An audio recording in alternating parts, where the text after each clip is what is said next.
बंधुगण आज भिडियोटी आपण मानक पाई बहुत ही अधिक खास एवं गुरुत्वपूर्ण रही अछि।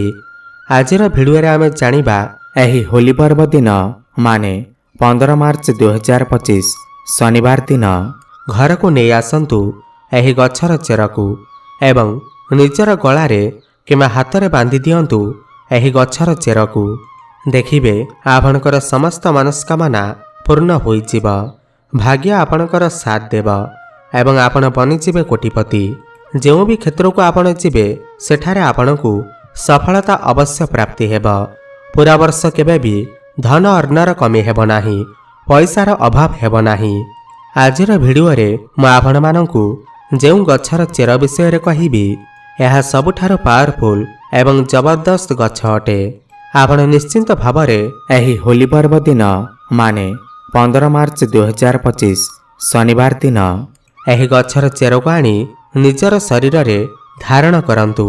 ताहा गलारे हेउ किंबा आपणकर हाथ रे धारण करंतु।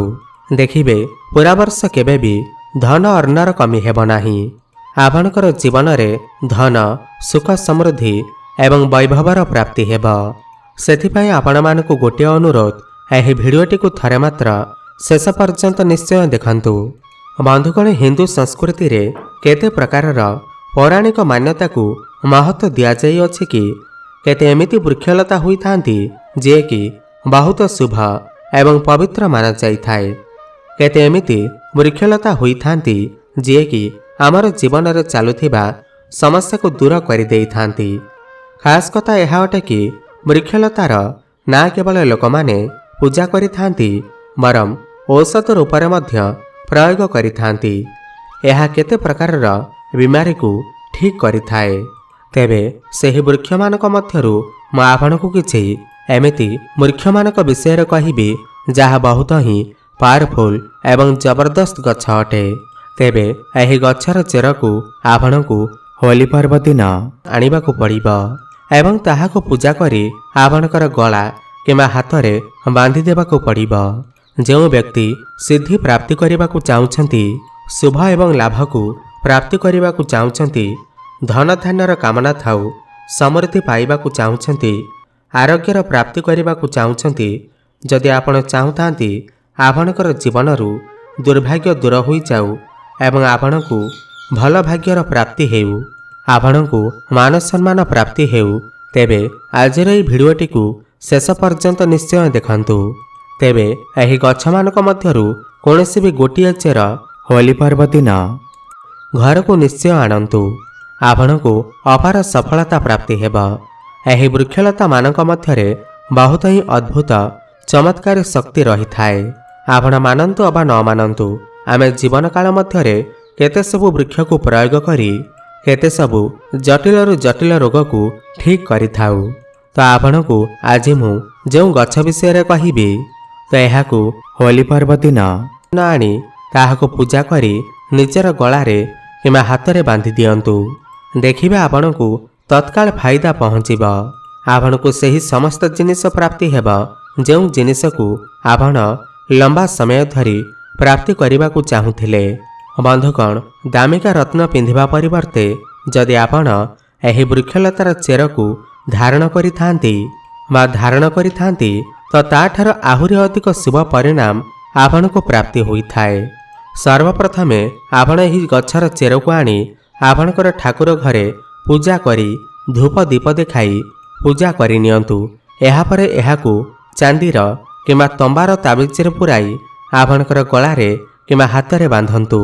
तेबे डेरी न करी आसंतु जानिबा होली पर्व दिन केउ गछर चेर को आपण को घर को आनिबार अछि एवं आपणकर गलारे एवं हाथ रे बांधिबार अछि। एहा पूर्वरु जदि आपण माने भी माँ लक्ष्मी को सच्चा हृदय भक्ति करुथांती विश्वास करुथांती तेबे एही भिडियोटी को लाइक करी कमेंट बॉक्स रे जय माँ लक्ष्मी अवश्य लिखि दियंतु। तेबे सर्वप्रथम गछटी हेउछि जहा आपणकु बहुत सहजरे मिलिजिब ताहा हेउछि धला अरख गछ।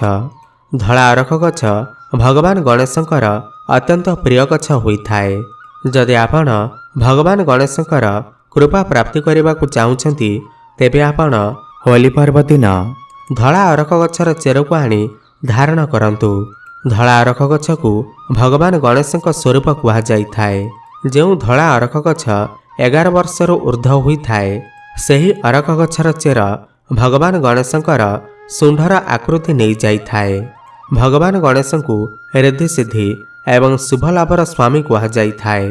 ତ ଯଦି ଆପଣ ରିଦ୍ଧି ସିଦ୍ଧି, ଶୁଭ ଲାଭ ଏବଂ ଧନ ବୈଭବ ପ୍ରାପ୍ତି କରିବାକୁ ଚାହୁଁଥାନ୍ତି, ତେବେ ଅରଖ ଗଛର ଚେର ହୋଲି ପର୍ବ ଦିନ ଏହାର ଚେରକୁ ଘରକୁ ନେଇ ଆସନ୍ତୁ। ଏହାପରେ ଏହାକୁ ଆପଣଙ୍କର ଠାକୁର ଘରେ ପୂଜା କରି ଗୋଟିଏ ତମ୍ବାର ବା ଚାନ୍ଦିର ତାବିଜରେ ପୁରାଇ ଆପଣଙ୍କର ଗଳାରେ କିମ୍ବା ହାତରେ ପିନ୍ଧି ଦିଅନ୍ତୁ।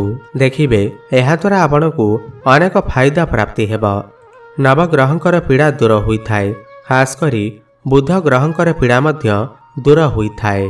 ଭଗବାନ ଗଣେଶଙ୍କର ଆଶୀର୍ବାଦ ଆପଣଙ୍କୁ ପ୍ରାପ୍ତି ହୋଇଥାଏ। ବ୍ୟାପାର ବାଣିଜ୍ୟ ଏବଂ କର୍ମକ୍ଷେତ୍ରରେ ଆପଣ ବହୁତ ଅଧିକ ଉନ୍ନତି କରିଥାନ୍ତି। ଆପଣ କୌଣସି ଚେର ଆଣନ୍ତୁ କିମ୍ବା ନ ଆଣନ୍ତୁ, କିନ୍ତୁ ଏହି ମକର ସଂକ୍ରାନ୍ତି ଦିନ ଧଳା ଅରଖ ଗଛର ଚେର ଅବଶ୍ୟ ଆଣନ୍ତୁ ଏବଂ ତାହାକୁ ଧାରଣ କରନ୍ତୁ। ଶୁଭଫଳ ପ୍ରାପ୍ତି ହେବ ଏବଂ ପୁରା ବର୍ଷ କେବେ ବି ଆପଣଙ୍କର ଘରେ ଧନ ଅର୍ଣ୍ଣର କମି ହେବ ନାହିଁ।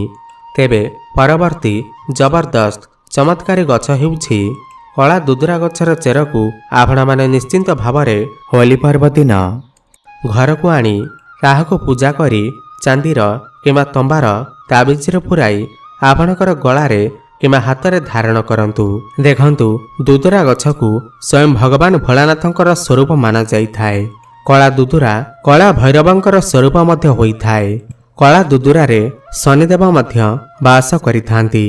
ମା କାଳୀ ବି କଳା ଦୁଦୁରା ଉପରେ ନିବାସ କରିଥାନ୍ତି। ଆପଣ ନିଶ୍ଚୟ ଦେଖିଥିବେ, ଭଗବାନ ଶିବଙ୍କର ଯେବେ ଆମେ ପୂଜା ଅର୍ଚ୍ଚନା କରିଥାଉ, ତ ଭଗବାନ ଶିବଙ୍କ ଉପରେ କଳା ଦୁଦୁରା ବା ଯେକୌଣସି ଦୁଦୁରା ଫୁଲ ଏବଂ ଫଳ ଚଢ଼ାଯାଇଥାଏ ଏବଂ ଏହାକୁ ଭଗବାନ ଶିବ ଗ୍ରହଣ ମଧ୍ୟ କରିଥାନ୍ତି। ଯଦି କୌଣସି ବ୍ୟକ୍ତି ଭକ୍ତିର ସହକାରେ ଭଗବାନ ଭୋଳାନାଥଙ୍କୁ କଳା ଦୁଦୁରା ଫୁଲ ଅର୍ପଣ କରିଥାଏ, ତ ଭଗବାନ ଭୋଳାନାଥ ତୁରନ୍ତ ହିଁ ସ୍ୱୀକାର କରିନେଇଥାନ୍ତି। ବନ୍ଧୁଗଣ, କଳା ଦୁଦୁରା କୌଣସି ସାଧାରଣ ଗଛ ନୁହେଁ। ଏହାର ଯଦି ଆପଣ ପ୍ରୟୋଗ ଜାଣିବେ, ତ ଆପଣ ଆଶ୍ଚର୍ଯ୍ୟ ହୋଇଯିବେ। ତୁରନ୍ତ ଆପଣ ଏହାକୁ ଧାରଣ କରିନେବେ। ତ ବନସ୍ପତି ଶାସ୍ତ୍ର ଅନୁସାରେ କଳା ଦୁଦୁରାର ପ୍ରଭାବ ବହୁତ ହିଁ ଅଧିକ ରହିଥାଏ। ଯେମିତିକି ଭଗବାନ ଶନିଦେବଙ୍କର ପ୍ରଭାବ, ମଙ୍ଗଳ ଗ୍ରହଙ୍କର ପ୍ରଭାବ ଯେମିତି ଶକ୍ତିଶାଳୀ ମାନାଯାଏ, ଠିକ୍ ସେହିପରି ତ କଳା ଦୁଦୁରାର ଯେଉଁ ଚେର ଅଟେ, ତ ଏହାକୁ ମଧ୍ୟ ବହୁତ ଅଧିକ ଶକ୍ତିଶାଳୀ ମାନାଯାଇଥାଏ। ଏହି ଚେର ତତ୍କାଳ ଆପଣଙ୍କର ଜୀବନରେ ବହୁତ ବଡ଼ ବଡ଼ ପରିବର୍ତ୍ତନ ଆଣିକରି ଦେଇଥାଏ। ତ ବନ୍ଧୁଗଣ, ଯଦି ଆପଣ ଚାହୁଁଛନ୍ତି ସମସ୍ତ ଗ୍ରହମାନେ ଆପଣଙ୍କର ସାଥ ଦିଅନ୍ତୁ, ତ ନିଶ୍ଚିନ୍ତ ଭାବରେ ହୋଲି ପର୍ବ ଦିନ କଳା ଦୁଦୁରାର ଚେରକୁ ଆପଣଙ୍କର ଘରକୁ ଆଣି ପୂଜା କରନ୍ତୁ ଏବଂ ଏହାପରେ ଏହାକୁ ଗୋଟେ ତାବିଜରେ ପୁରାଇ ଆପଣଙ୍କର ବେକରେ କିମ୍ବା ହାତରେ ବାନ୍ଧି ନିଅନ୍ତୁ। କଳା ଦୁଦୁରା ଚେରକୁ ପିନ୍ଧିବା ଦ୍ୱାରା ଶନିଦେବଙ୍କର କୁପ୍ରଭାବ, ଶନିଙ୍କର 7.5, ଶନିଙ୍କର ଅଢ଼େଇ ଏବଂ ଶନି ଦୋଷରୁ ମୁକ୍ତି ମିଳିଥାଏ। ଏହାଦ୍ୱାରା ଆପଣଙ୍କର ଶୁକ୍ର ଗ୍ରହ ମଜବୁତ ମଧ୍ୟ ହୋଇଯାଇଥାଏ। ଯେଉଁମାନଙ୍କର ଶୁକ୍ର ଗ୍ରହ ମଜବୁତ ହୋଇଯାଇଥାଏ, ତ ସେମାନେ ଧନବାନ ଏବଂ ଧନଶାଳୀ ହୋଇଥାନ୍ତି। ସେମାନଙ୍କର ଜୀବନରେ କେବେ ବି ଧନ ଅର୍ଣ୍ଣର କମି ହୋଇନଥାଏ। ରାହୁ କେତୁଙ୍କର ପୀଡ଼ା ମଧ୍ୟ ଦୂର ହୋଇଯାଇଥାଏ। ଯଦି କୌଣସି ବ୍ୟକ୍ତିକୁ ସ୍ୱପ୍ନରେ ସାପ ଆସୁଅଛି, ଯଦି କୌଣସି ବ୍ୟକ୍ତିଙ୍କୁ ପିତୃଦୋଷ ଲାଗିଅଛି, ଭୂତ ପ୍ରେତଙ୍କର ଭୟ ରହୁଅଛି, ତ ସେହି ବ୍ୟକ୍ତି କଳା ଦୁଦୁରା ଚେର ନିଶ୍ଚୟ ଧାରଣ କରନ୍ତୁ। ଆପଣଙ୍କୁ ସବୁ ସମସ୍ୟାରୁ ମୁକ୍ତି ମିଳିଯିବ। ତେବେ ବନ୍ଧୁଗଣ, ଏହି ଦୁଦୁରା ଗଛର ଚେରକୁ ନିଶ୍ଚୟ ଘରକୁ ଆଣନ୍ତୁ ଏବଂ ଏହାର ଚେରକୁ ତାବିଜରେ ପୁରାଇ ନିଶ୍ଚୟ ଧାରଣ କରନ୍ତୁ। ଆପଣଙ୍କର ସମସ୍ତ ସମସ୍ୟା ଦୂର ହେବା ସହିତ ଆପଣଙ୍କର ସମସ୍ତ ମନସ୍କାମନା ପୂର୍ଣ୍ଣ ହୋଇଯିବ। ପରବର୍ତ୍ତୀ ଦିବ୍ୟ ଗଛଟି ହେଉଛି ଚମେଲି ଗଛ। ଏହି ଚମେଲି ଗଛର ଚେର ହୋଲି ପର୍ବ ଦିନ ଅବଶ୍ୟ ଆଣିବା ଉଚିତ। ଚମେଲି ଗଛର ଚେରର ଫାଇଦା ବତେଇବାକୁ ଚାହିଁବି। ଚମେଲିର ମୂଳରେ ବା ଚେରରେ ଦୈବୀ ଶକ୍ତିମାନଙ୍କର ବାସ ହୋଇଥାଏ। ଆପଣ ଦେଖିଥିବେ, ଚମେଲିର ଯେଉଁ ତେଲ ଥାଏ, ତାହା ହନୁମାନ ମହାରାଜାଙ୍କୁ ସମର୍ପିତ ହୋଇଥାଏ। ଏଥିରେ ହନୁମାନ ମହାରାଜାଙ୍କର ଦୈବୀ ଶକ୍ତି ରହିଥାଏ।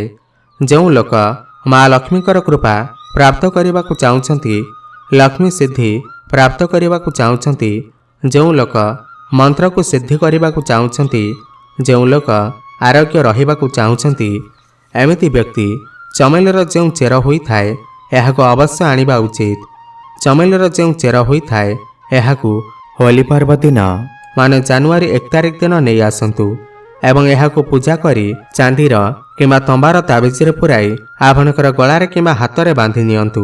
ଦେଖିବେ ଆପଣଙ୍କୁ ଅବଶ୍ୟ ହିଁ ଫାଇଦା ପ୍ରାପ୍ତି ହେବ। ଏହାଦ୍ୱାରା ଦୈବୀ ଶକ୍ତିର ପ୍ରାପ୍ତି ହୋଇଥାଏ, ଅଲୌକିକ ଶକ୍ତିର ପ୍ରାପ୍ତ ହୋଇଥାଏ, ହନୁମାନ ମହାରାଜଙ୍କର କୃପା ବର୍ଷିଥାଏ, ଆପଣ ସର୍ବଦା ନିରୋଗ ରହିଥାନ୍ତି। ପରବର୍ତ୍ତୀ ଗଛଟି ହେଉଛି ଅପମାର୍ଗ ଗଛ।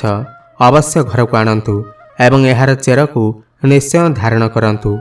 ଏହାକୁ କେତେ ଜାଗାରେ ଗୁଗୁଚିଆ ନାମରେ ମଧ୍ୟ ଜଣାଯାଏ। ଆପଣଙ୍କ ଏରିଆରେ ଏହାକୁ କେଉଁ ନାମରେ ଜଣାଯାଏ ଆମକୁ ନିଶ୍ଚୟ କମେଣ୍ଟ କରି ଜଣାଇବେ। ଏହାକୁ ଅପମାର୍ଗ କ'ଣ ପାଇଁ କୁହାଯାଏ ନା ଏହାର ଯେଉଁ ବୀଜ ହୋଇଥାଏ ଏହା ଓଲଟା ରହିଥାନ୍ତି, ଏଥିପାଇଁ ଏହାକୁ ଅପମାର୍ଗ କହିଥାନ୍ତି, ଅର୍ଥାତ୍ ଏହା ଦୁନିଆଠୁ ଓଲଟା ଚାଲିଥାଏ। ଅପମାର୍ଗର ସନ୍ଥ ମହାତ୍ମାମାନେ ସବୁଠୁ ଅଧିକ ପ୍ରୟୋଗ କରିଥାନ୍ତି। ଅପମାର୍ଗ ଯେଉଁ ହୋଇଥାଏ ଏହାର ବୀଜର କ୍ଷୀରି ବନେଇକି ଖାଇବା ଦ୍ୱାରା 30 ଦିନ ପର୍ଯ୍ୟନ୍ତ ଭୋକ ଲାଗିନଥାଏ। ସେଥିପାଇଁ ଏହାକୁ ସନ୍ଥ ମହାତ୍ମାମାନେ ଏହାର ବୀଜର କ୍ଷୀରି ବନେଇକି ଖାଇଥାନ୍ତି ଏବଂ ଅଧିକ ସମୟ ପର୍ଯ୍ୟନ୍ତ ସାଧନା କରିଥାନ୍ତି। ତ ଏହାକୁ ହୋଲି ପର୍ବ ଦିନ ନିଶ୍ଚୟ ଘରକୁ ଆଣନ୍ତୁ ଏବଂ ଏହାକୁ ତାବିଜରେ ପୁରାଇ ନିଶ୍ଚୟ ଧାରଣ କରନ୍ତୁ। ଏହାକୁ ଧାରଣ କରିବା ପରେ ଏହା ଶତ୍ରୁମାନଙ୍କର ନାଶ କରିଥାଏ। ଏକ ଖାସ୍ କଥା, ଯେଉଁ ଲୋକ ବଶୀକରଣ ପ୍ରାପ୍ତ କରିବାକୁ ଚାହୁଁଛନ୍ତି ଏ ସମସ୍ତ ଲୋକ ତାଙ୍କୁ ଦେଖିକି ସମୋହିତ ହୋଇଯାଆନ୍ତୁ, କେବଳ ତାଙ୍କର ହିଁ କଥା ମାନନ୍ତୁ, ତ ଏମିତି ବ୍ୟକ୍ତି ଅପମାର୍ଗର ଚେର ନିଶ୍ଚୟ ଧାରଣ କରିବା ଉଚିତ। ଏହାର ଚେରକୁ ଧାରଣ କରିବା ପରେ ଆଧ୍ୟାତ୍ମିକ ଉନ୍ନତି ହୋଇଥାଏ, ଭାଗ୍ୟର ତାଲା ଖୋଲି ଯାଇଥାଏ। ଆପଣ ଯେଉଁଠାକୁ ବି ଯାଆନ୍ତୁ ଲୋକମାନେ ଆପଣଙ୍କୁ ଦେଖିକି ଆକର୍ଷିତ ହୋଇଥାନ୍ତି, ଆପଣଙ୍କର ବଶୀଭୂତ ହୋଇଥାନ୍ତି। ତ ଏହାକୁ ଅବଶ୍ୟ ଧାରଣ କରନ୍ତୁ। ଏହାକୁ ପିନ୍ଧିବା ପରେ ଯେଉଁ ନବଗ୍ରହଙ୍କର ପୀଡ଼ା ହୋଇଥାଏ ତାହା ତତ୍କାଳ ଦୂର ହୋଇଥାଏ, ଯେମିତିକି ଶନି ପୀଡ଼ା, ରାହୁକେତୁ ଦଶା। ଶେଷରେ ଅପରାଜିତା ଗଛ। ଅପରାଜିତା କ'ଣ ପାଇଁ ଧାରଣ କରିବା ଦରକାର? ଯେଉଁ ଅପରାଜିତା ଗଛ ହୋଇଥାଏ ଏହାର ପୁଷ୍ପ ମା ଲକ୍ଷ୍ମୀଙ୍କର ଅତ୍ୟନ୍ତ ପ୍ରିୟ ହୋଇଥାଏ। ଅପରାଜିତାର ପୁଷ୍ପ ମା ଲକ୍ଷ୍ମୀଙ୍କୁ ବହୁତ ବେଶୀ ପସନ୍ଦ ଅଟେ ଏବଂ ଅଧିକ ଥର ଲକ୍ଷ୍ମୀ ପୂଜାରେ ଯଦି ଆପଣ ମା ଲକ୍ଷ୍ମୀଙ୍କୁ ପ୍ରସନ୍ନ କରିବାକୁ ଚାହୁଁଛନ୍ତି, ଏହି ନୂଆବର୍ଷ ଦିନ ଅପରାଜିତା ଗଛର ଚେରକୁ ନିଶ୍ଚୟ ଧାରଣ କରନ୍ତୁ। ଅପରାଜିତା ଗଛର ଚେରକୁ ଘରକୁ ନେଇ ଆସନ୍ତୁ ଏବଂ ଏହାକୁ ଚାନ୍ଦିର ତାବିଜରେ ପୁରାଇ ଆପଣ ନିଜର ଗଳାରେ କିମ୍ବା ହାତରେ ବାନ୍ଧି ପାରିବେ। ଦେଖିବେ ଆପଣଙ୍କୁ ମା ଲକ୍ଷ୍ମୀଙ୍କର କୃପା ପ୍ରାପ୍ତି ହେବ।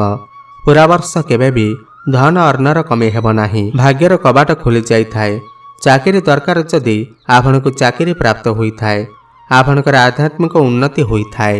ତେବେ ବନ୍ଧୁଗଣ, ହୋଲି ପର୍ବ ଦିନ ଏହି 5 ଗୋଟି ଗଛ ମଧ୍ୟରୁ କୌଣସି ବି ଗୋଟିଏ ଗଛର ଚେର ଘରକୁ ନିଶ୍ଚୟ ଆଣନ୍ତୁ ଏବଂ ନିଜର ଗଳାରେ କିମ୍ବା ହାତରେ ଧାରଣ କରନ୍ତୁ। ନିଶ୍ଚୟ ହିଁ ଶୁଭଫଳ ପ୍ରାପ୍ତି ହେବ। ଭିଡ଼ିଓଟି ଯଦି ଆପଣଙ୍କୁ ଟିକେ ବି ଭଲ ଲାଗିଥାଏ ତାହେଲେ ଭିଡ଼ିଓଟିକୁ ଲାଇକ୍ କରି କମେଣ୍ଟ ବକ୍ସରେ ଜୟ ମା ଲକ୍ଷ୍ମୀ, ଜୟ ଶ୍ରୀ ଗଣେଶ ଅବଶ୍ୟ ଲେଖିଦିଅନ୍ତୁ। ଧନ୍ୟବାଦ।